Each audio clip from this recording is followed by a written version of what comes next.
I am going to remove this so I have a space to continue with Campylobacter.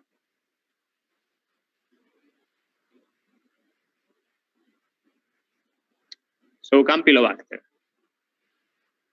we are here. Two species are found in humans, and one of them is the most important. It's called Campylobacter jejuni. Campylobacter jejuni, this is the most important. The other one is called Campylobacter coli. The one we are going to study is Campylobacter jejuni, this one.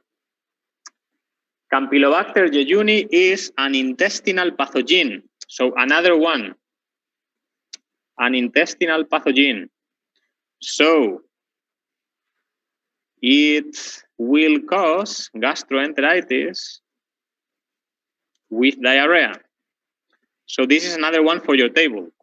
Gastroenteritis with diarrhea by two different mechanisms, by both, by toxins and by invasion, by both.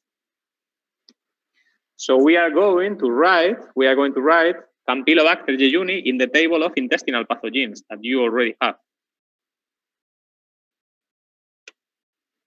So I'm going to open the table.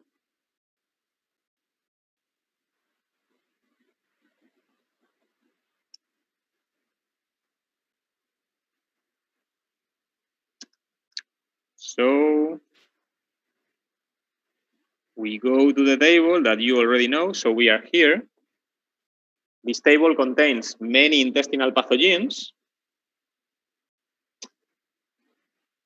E. coli, Salmonella, Shigella, Yersinia, a lot. So today we are going to put another one. We are going to put Campylobacter jejuni. Campylobacter jejuni is another intestinal pathogen by both mechanisms, toxins and invasion, both. Another intestinal pathogen for your table. And we will continue in the future. So I go back to the table. So we are here. So toxins and invasion, both mechanisms.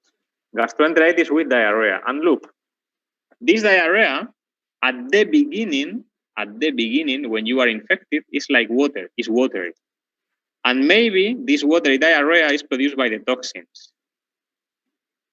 However, later, after 1 or 2 days, this diarrhea may become bloody, with blood. And this is caused maybe by the invasion, maybe, in some patients, not all. So watery and bloody. Watery because of the toxins, bloody because of invasion, okay? And look, so this is a picture about the disease. Campylobacter jejuni, Campylobacter in general, the shape is very different to other bacteria because the shape is spiral.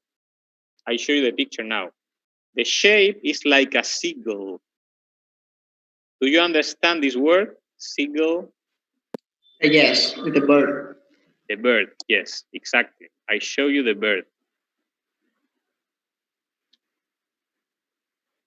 This is a seagull, okay?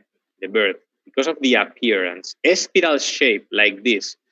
This is a picture using electron microscopy. It has this shape, like the bird, with two flagella, one here and one here, polar flagella. This appearance. This is the gram staining, okay? The gram staining, we can see the spiral shape. Actually, the word campylos in Greek language means curved spiral, campylos. So bacteria with a spiral shape. Campylos means spiral. And look, intestinal pathogen transmitted by the food. This is another foodborne disease related with poultry. Again, you remember poultry? Yes, chicken. Chicken, yes. Chicken and eggs. So chicken and their products. So we are going to write in the table that the transmission is by the fecal oral route fecal oral route. From chicken, well, we are going to put more clearly, foodborne disease. Foodborne disease.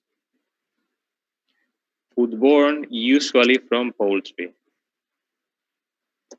From person to person is very rare. It's possible from person to person, but not common. It's usually from the food, or the water. This food is usually poultry or their products, okay?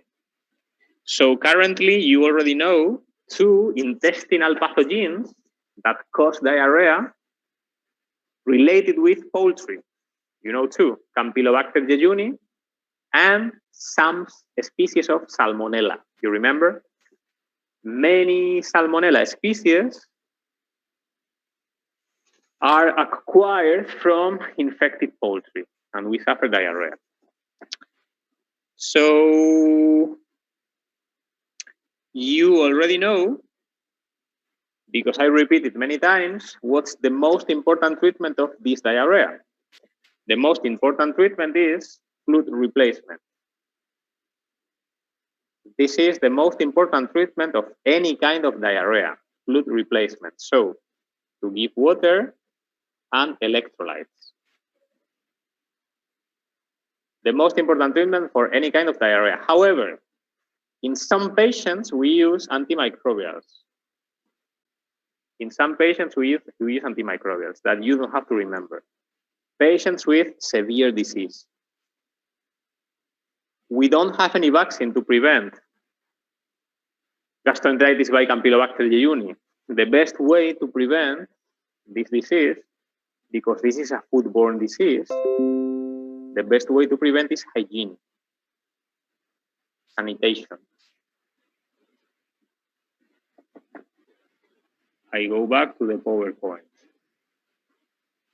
So remember, for Campylobacter jejuni, both mechanisms, invasion and toxins, are responsible of the disease, both.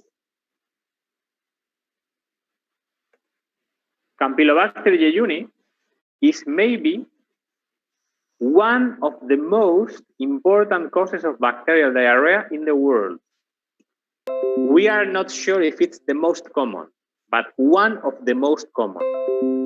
And this diarrhea is watery at the beginning and becomes bloody later, related with poultry. And we are not going to say anything else about Campylobacter. We go back to the table.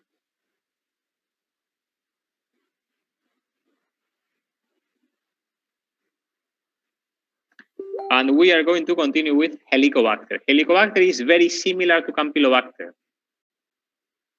Very similar. The same shape, like a seagull, very similar. Also a spiral shape. Helicobacter, we are going to study only one species, Helicobacter pylori. English people pronounce it pylori, but the correct pronunciation in Latin is pylori. So we are going to say pylori, but you will also listen pylori. It's the same. I don't care how you pronounce it.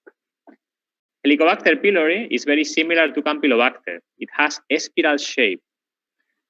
Helicobacter pylori is very important because it's possibly the most common chronic bacterial infection in humans. The most common chronic bacterial infection in humans. This is very important. The transmission of Helicobacter pylori is through the fecal oral route, from the stool of one patient to the mouth of another patient. This is the most common. Maybe the transmission is also oral, so from mouth to mouth, but we are not very sure. Maybe this is not common. The most important is fecal oral route of transmission. This is the most important. And what about the diseases? Many different diseases.